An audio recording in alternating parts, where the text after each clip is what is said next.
Merci beaucoup. Juste une petite rectification. Je viens d'Évry et pas de Corbeil. Corbeil fait partie... Oh, pardon. C'est pas grave. Corbeil fait partie de la circonscription, mais j'habite à Évry, en fait. Voilà. Bonsoir à toutes et à tous.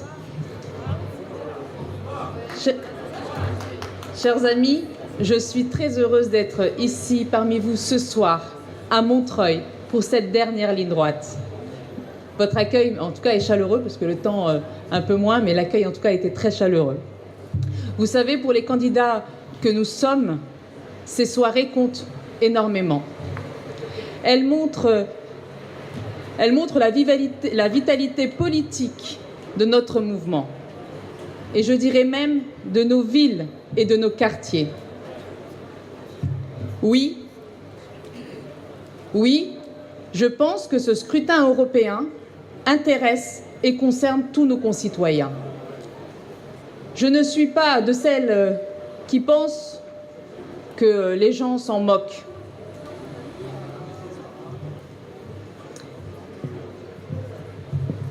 Qui peut dire, après tous ces mois que nous avons traversés, que notre pays n'est pas mobilisé? Je suis bien consciente que l'abstention sera importante le 26 mai. Et pour cause.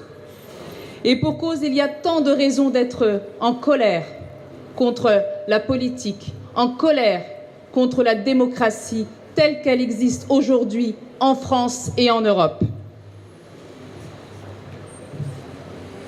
Nous ne sommes pas candidats simplement pour vous dire votez pour nous et la vie changera. Nous sommes là aussi pour incarner cette colère, lui donner une forme de revendication politique. Comme l'a exprimé récemment mon ami sociologue Geoffroy, dans son appel à voter pour notre liste, il dit « Tant de choses peuvent être changées par l'État et par le droit. » Tant de choses peuvent être changées par l'État et par le droit. Je le redis, ça veut dire que ça ne peut être fait que par les urnes. À chaque élection, c'est important de le rappeler, et peut-être encore plus pour cette élection européenne. Vous le savez, je viens d'un territoire où l'abstention a été souvent trop importante. Un territoire qui a été un laboratoire d'expérimentation des politiques désastreuses de ces dernières années. Que ce soit à Évry ou ici à Montreuil, je veux vous dire que chaque meeting en banlieue a une connotation particulière pour moi. Mère de famille, parents d'élèves, syndicalistes et puis élus, mon engagement s'est fait au nom de cette idée. Les décisions politiques ne sont pas si lointaines. Elles nous frappent au quotidien et surtout là où les conditions d'existence sont les plus difficiles, les oubliés. Ce sont nos territoires qui souffrent de la rupture avec la politique, du découragement face à ce qui peut apparaître trop long, trop loin ou trop dur. Partout, nous devons le dire, partout, nous devons le rappeler. L'échelle européenne et l'échelle du quotidien. Nos combats de demain au Parlement seront les combats pour que le quotidien, ici, s'améliore. À l'image de notre ami député Alexis Corbière et nos 16 autres députés de l'Assemblée nationale, au Parlement européen, nous alerterons, nous informerons, nous combattrons tous les projets qui iront à l'encontre du progrès social, écologique ou économique. Pour illustrer cela, quel exemple probant, quel exemple parlant, quel exemple évident que celui de nos services publics. Nos services publics, ces services publics qui sont mis à mal par l'obsession de la concurrence et cette fameuse règle des 3% du déficit public, qui habitent et qui sont ancrés dans les traités européens. Quand un hôpital supprime des lits, supprime du personnel, fait payer son parking pour être, entre guillemets, à l'équilibre, pour être rentable. C'est comme cela, en tout cas, ça se passe sur mon territoire. En France, la santé a une histoire de rupture avec l'économie de marché. Cette idée doit devenir la norme à l'échelle européenne et non l'inverse. Voilà pourquoi nous soutenons à 200% tous les grévistes urgentistes de notre pays qui sont en grève depuis plus de 2 semaines. Et je pense qu'on peut les applaudir chaleureusement.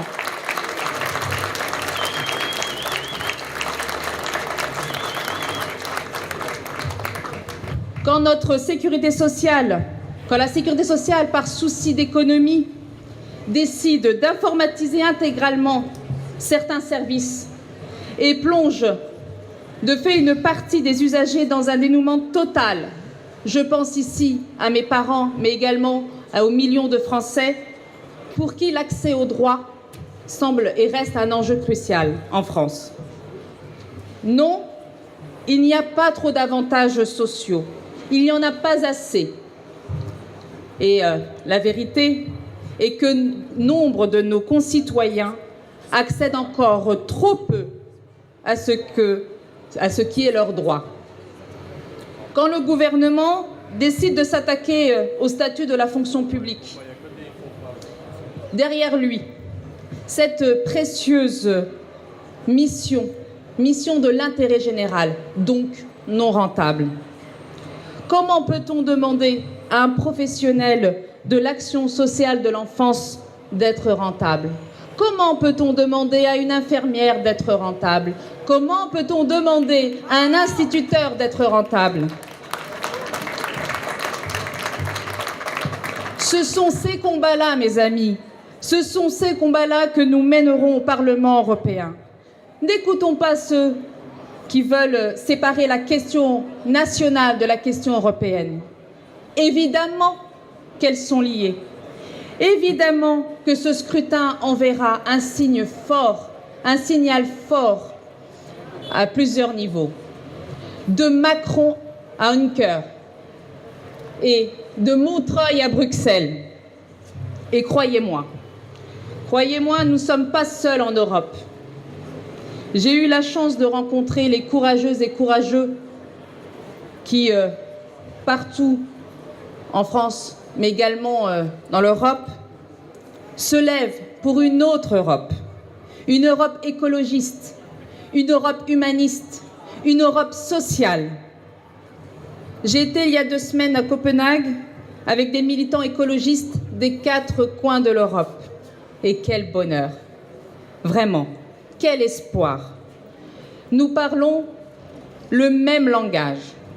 Demain, nous vous défendrons d'une même voix au Parlement européen.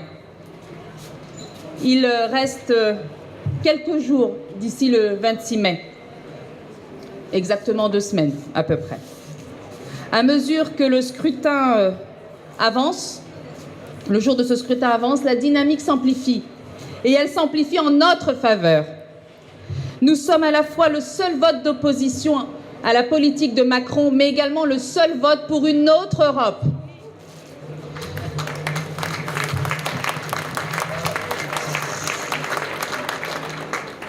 Je voulais vous dire en fait toute ma fierté de figurer sur cette liste conduite par une femme. Et quelle femme! Bon, elle n'est pas encore arrivée, elle ne va pas tarder. Manon. Manon, je veux la remercier et la féliciter de nous représenter aussi dignement.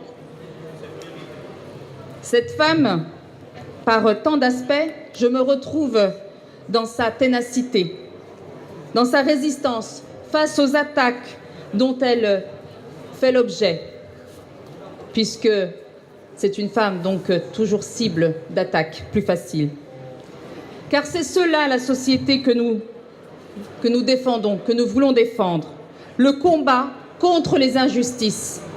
C'est ça notre combat. Contre les injustices. Et elles sont nombreuses dans notre pays, il ne faut pas l'oublier. Donc il est important que le 26, chacun d'entre vous chacun et chacune s'adresse à son voisin, à sa famille, à taper à toutes les portes pour leur dire l'importance d'aller voter. Parce que je suis sûre, mes amis, que si Macron arrive devant, on lui donnera cette légitimité. Je ne veux pas lui donner. Je sais que vous non plus, vous ne voulez pas lui donner.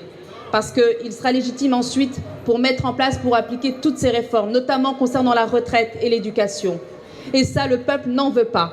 Donc aujourd'hui, il est important que demain, le 26 mai, vous envoyiez face aux lobbies de ce Parlement européen, les lobbies du peuple. Parce que nous sommes les lobbies du peuple.